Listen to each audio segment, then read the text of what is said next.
Welcome to our third and final lecture of week 7.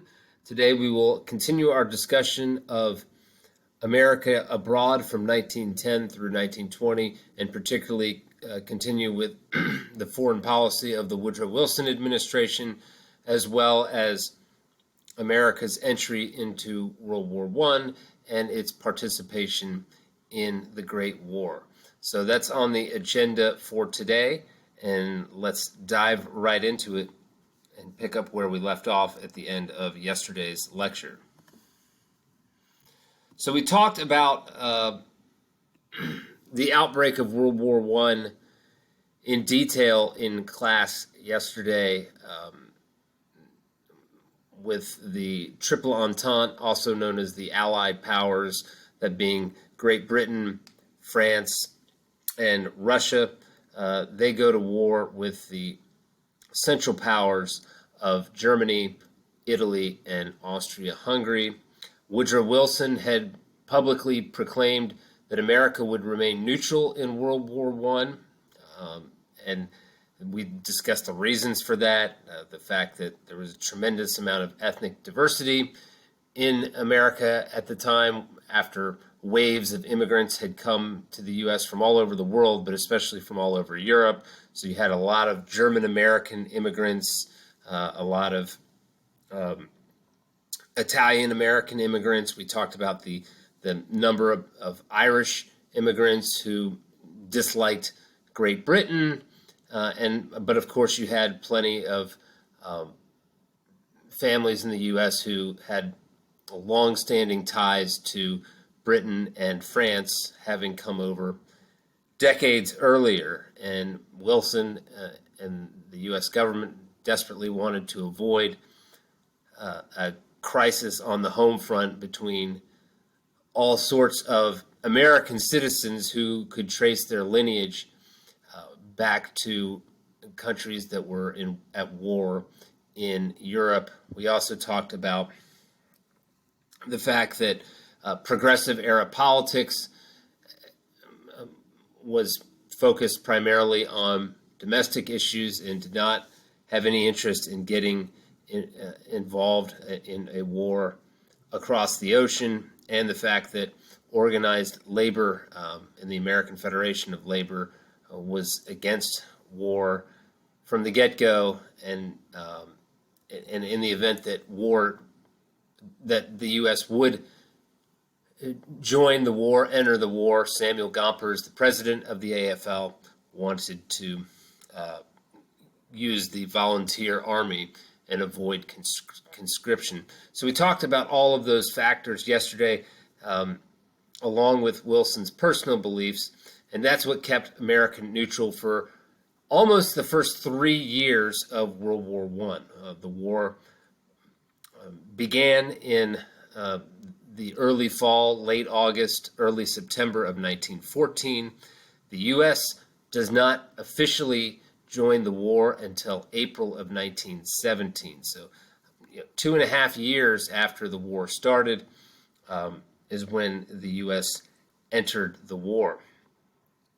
But despite this public neutrality that Wilson and the U.S. government was espousing during this time, there were several situations that occurred that eventually led to the decline of American neutrality and the inevitable entry into World War I for the United States. So let's take a look at the decline of U.S. neutrality over the first 2.5 years of the war. First and foremost, let's talk about economics. America had significant economic ties to the Allied powers / Triple Entente. Wilson had publicly expressed a desire for America to remain neutral in World War I for a variety of reasons, but the actions of Wilson and the federal government indicated a great deal of support financially for the Allies and the Triple Entente. America provided commercial credit loans that Wilson approved to the Allies during this time, primarily Great Britain and France, and American investors as a whole loaned about $2 billion to the Allies before America officially entered into the war. Now, America during the same time also provided financial support to Central Power countries such as Germany, but they only gave $27 million to Germany, whereas they gave $2 billion to Britain and France. So you just take a look at that disparity right there, and that shows you that Wilson and the powers that be in the American federal government at this time wanted to support the Allied powers of Great Britain, France, and to a much lesser degree, Russia. Beyond these loans and financial investments, Wilson also valued America's trade relationships with Great Britain and France more so than with the Central Powers countries as a whole. He ideally wanted to avoid going into war and to maintain positive trade relationships with all of the countries that were at war with each other, but when push came to shove, he valued America's trade relationships with Great Britain and France. They had a longer history with those two nations in terms of commerce and economic business taking place. So that was kind of the first indicator that America wasn't quite as neutral as they were trying to portray publicly during the years before they entered the war. So that's the economic side of it. Now let's take a look at an actual warfare aspect of it that would eventually force Wilson's hand, and that occurred in 1915. In early 1915, the British declared a policy in which they intended to seize any ships containing goods or supplies that were intended for their enemies. That would be the Central Powers countries of Germany, Italy, and Austria-Hungary. Germany's response to this was to declare a war zone around the British Isles, and they announced publicly that they would use their submarines to sink any enemy ships in that area. Wilson and the U.S. do not agree with Germany's new policy, and they criticized this policy. They labeled it an indefensible violation of neutral rights, and they vowed to hold Germany to what they termed, quote, strict accountability if any of its submarines caused the deaths of Americans or the destruction of U.S. property in terms of U.S. merchants that might be on trade expeditions to Europe during this time. But that gets tested in May of 1915 when a German submarine sank the Lusitania. The Lusitania was a huge passenger liner carrying numerous travelers. Well over 1,000 people were on board. 1,200 people died in the sinking of the Lusitania, and of those 1,200 fatalities, 128 of them were American citizens. This is an international news story and picked up by all the major newspapers in the U.S., and as you might imagine, American citizens were outraged at this development, with 120 plus Americans dead who were not soldiers, not in combat, and America was not at war. They just happened to have the misfortune of being passengers on a ship that was sunk by a German submarine. Wilson demanded that Germany cease its policy of unrestricted warfare on passenger liners. The Germans initially did not agree to this demand, but following the sinking of another British passenger liner in September, in which 2 Americans died, the German government publicly committed to refrain from attacking any passenger ships in the area. So the economic ties to the Allied powers was one area where America was not exactly practicing the neutrality that they were publicly touting. And then the unrestricted submarine warfare practices of the German government, which resulted in the deaths of innocent American citizens, caused outrage in the U.S., and a lot of public opinion shifted toward perhaps joining the war effort at that time. Wilson decided to stay out of the war. But in early 1917, British code breakers intercepted a telegram that the German government sent to Mexico. Within the contents of the telegram basically outlined a proposal from Germany to Mexico, and that proposal was that in the event that America might declare war on Germany, if Mexico were to provide support to Germany against America, then Germany pledged to return the territories that the U.S. had gained after the Mexican-American War back to Mexico. So in other words, Germany is proposing an alliance. If the U.S. gets into this war and fights against us, and you, Mexico, help us to defeat the U.S. and win the war, the reward for you will be the return of the territories that you had to give up to America after losing to America in the Mexican-American War, which took place before the Civil War. It was fought from 1846 through 1848. Many of the Civil War generals and Civil War officers on both sides, the Union and the Confederacy, first gained significant war experience fighting for America in the Mexican-American War. And the land that Mexico ceded to the U.S. included Texas, Arizona, and New Mexico. That was basically the land that the U.S. got out of it. So a big chunk of what, of course, is today part of the American Southwest, that was Mexican territory prior to 1848. And America got it as a result of the Mexican-American War.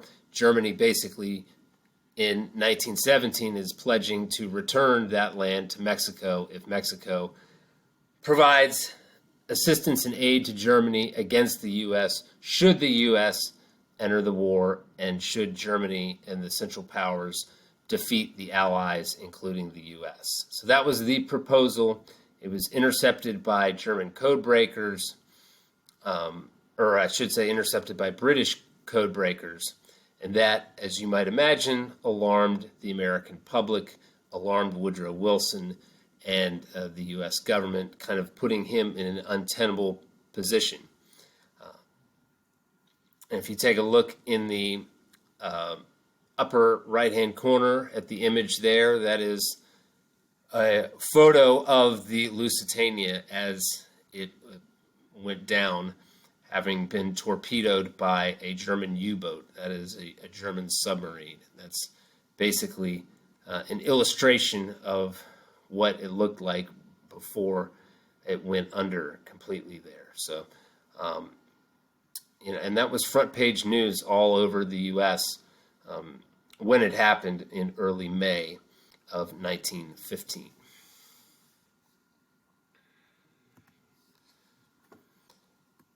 So, in March of 1917, Wilson and the American government learns about the Zimmerman telegram. I mentioned that The British codebreakers had intercepted it in January of 1917, but it didn't reach the U.S. intelligence until early March of that year. But at the beginning of March of 1917, they learned of it. And as you might imagine, they were quite alarmed with it. And it was almost as if Germany was daring America to enter the war. They were basically trying to get America to join the war because they didn't trust America with all the aid that the U.S. was giving to the Allied powers, and they felt that they could beat the Allied powers, and if they drew in America as well and defeated America, then they would be in position to give some land to Mexico, but also perhaps gain some territory or gain some demands from the U.S. going forward. Another significant event that happens in March of 1917 that leads to America's entry into the war, Russia becomes politically unstable. Russia had been governed by a czar for a while, and the czarist government was participating in World War I with the Allied powers of Great Britain and France, but there is a revolution, the Bolshevik Revolution, that begins in the spring of 1917. Eventually, a provisional government emerges in Russia after the czarist government that had been overthrown. And by the fall of 1917, Russia would turn over, the provisional government would be replaced by a communist government with Vladimir Lenin leading the new regime. But as a result of this political turmoil and upheaval in its own country, Russia basically withdraws from World War I. And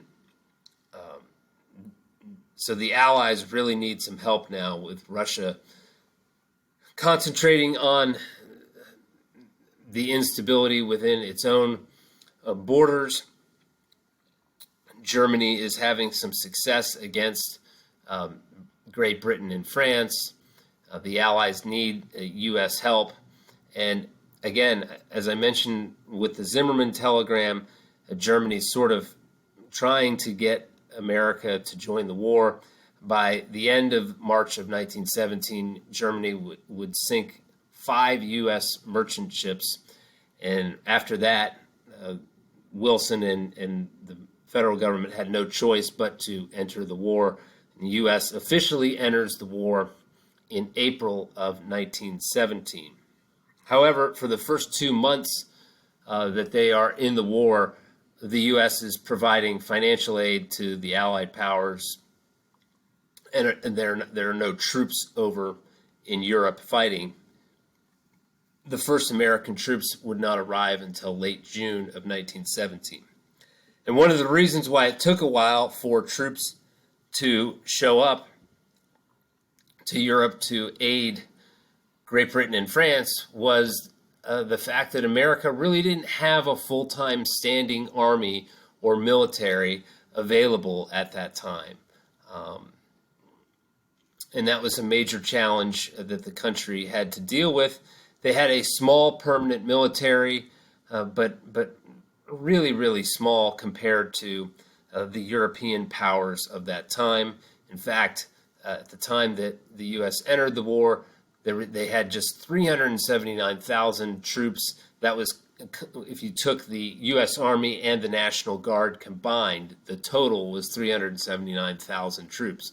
And if you remember from yesterday's lecture, there were some battles on the trenches, in the trenches of Europe, in which countries such as Great Britain were suffering 20,000 casualties on the battlefield, or 10,000, or 30,000, or 40,000. So 379,000 for an entire military fighting force was was a pretty small number. There's only one real way, in the absence of a permanent military, to increase the size of the military in order to have the personnel necessary for the war, and that was through conscription. Conscription was drafting men into the service and essentially requiring them to serve in the military. It had happened during the Civil War on the Confederate side for several years, but had generally not been a practice by the U.S. military since that period of the Civil War era. But in May of 1917, Congress passed the Selective Service Act. This is about a month or so after America officially entered the war.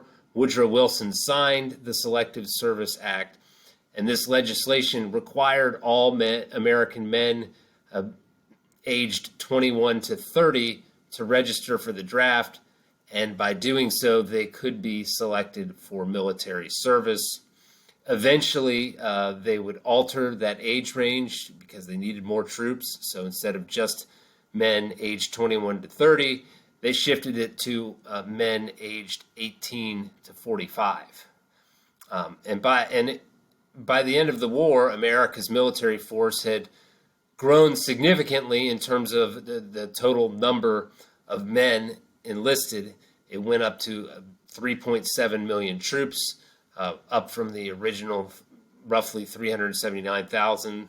So a tremendous increase in personnel for the U.S. troops in the war. But that was a big issue, was getting men to join the military, training them properly for combat, and then logistically sending American troops overseas. There was a lot of work that had to be done within the federal government. In the U.S. at this time, a food administration was created out of thin air, basically. They just started it from scratch, and that was created specifically to provide food and provisions to the troops so that they would have enough available when they got to Europe for the fighting. Herbert Hoover, who we'll talk about later in this semester, who becomes president in the late 1920s, he was the leader of this new food administration and in charge of logistics and divvying out all these provisions to the American troops. So let's talk a little bit about the American military in World War I. The American Expeditionary Force was commanded by General John Pershing. You'll recall from yesterday's lecture that Pershing was the general who led U.S. troops through Mexico in 1916, chasing after Pancho Villa. He's the general that commands the American Expeditionary Force in Europe. They arrive in the summer of 1917. They earned the nickname Doughboys, and some people attribute that nickname to the fact that some of these men had been part of Pershing's forces in Mexico, and compared to the Mexican soldiers, the American soldiers had white, paler skin and sort of looked like doughboys compared to the brown skin of the Mexican soldiers from that 1916 conflict in Mexico. Their arrival was basically a godsend for the Allied forces, who were reeling from attrition. This World War I has often been described as a war of attrition because of these harsh battles that claimed the lives of so many men. It was trench warfare in which men were digging trenches and shooting and fighting and launching grenades and other artillery such as that to fight a modern war like I described in yesterday's lecture. With this new influx of soldiers who were primarily fresh, the war only lasted for an additional 8 months after the doughboys made their arrival on the Western Front. In addition, many African American men enlisted in the military during this time, but the Defense Department placed most black soldiers into segregated units, and within these segregated units, they mostly participated in labor detail. But the participation of African American men in World War I was greeted enthusiastically by civil rights activists like W.E.B. Du Bois, who we talked about earlier this semester. Du Bois co-founded the NAACP in 1909, and he believed that black soldiers could help the military, and it would represent military service represented yet another opportunity for African American men to demonstrate their patriotism and loyalty to their country and their overall value and contributions to the American war effort. And Du Bois and other civil rights leaders were hopeful that by serving in battle alongside the white American soldiers, even though they were serving in segregated units, but just going over there and being part of the war effort, that would convince white Americans that African Americans deserved equal citizenship. How do you prove that you're deserving of citizenship? Du Bois and other civil rights leaders of that era believed that demonstrating your love of country by willing to sacrifice your life, if necessary, in the service of the war, that would go a long way to perhaps changing some minds and changing some attitudes in the U.S. 42,000 of the 375,000 African American soldiers that served in the war actually served in combat. So that's just over 11% of the African American forces in the war actually served in combat. Most of them served in labor detail away from the front lines, but 42,000 of them did see combat action, and some of them really distinguished themselves as soldiers in the fight, and most notably the 369th Infantry, an African-American unit from New York. They were nicknamed the Harlem Hellfighters, and they served under the direction of the French Army, again, segregated units, so they were fighting combat with French soldiers who were giving them instructions and directions, but they actually earned the Croix de Guerre, or de Guerre, from the French Army, which is a distinguished military award that was awarded to the 369th Infantry.